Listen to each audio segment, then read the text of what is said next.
यहाँ सब ये पाट आमा समूह, बौद्धिक समूह, फलना समूह, महिला जागरण की एकोटा समूह नहीं रहा।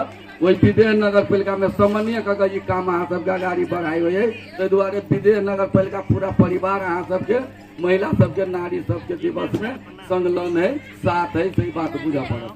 अहाँ कहे महिला के अधिकार नहीं दे है, महिला ने अधिकार दे तो देखे अखिन तो सामने में प्रत्यक्ष है।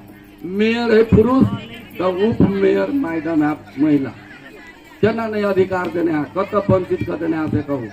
राष्ट्रपति चले तो उप राष्ट्रपति महिलो भेले तो उपराष्ट्रपति पुरुष चले। विद्या देवी भंडारी राष्ट्रपति चले तो नंद बहादुर पुल चले कि उपराष्ट्रपति, कत नहीं महिला के सम्मान देने। तो में एक बात हम महिला सबके हाथ जोड़ के कहब जे अहाँ सब एकता पर जनाते भारत में नेपाल भारत माता कह के कहे तेनाते नेपालों में यहाँ सब देखबियो न पहले नेपाल माता कह के हम प्रतिबद्धता करी व्यक्तिगत हिसाब से। तो हम नेपालों में महिला सबके हम जो वही तुलना में लग जाए जनाते भारत माता कह के कहे।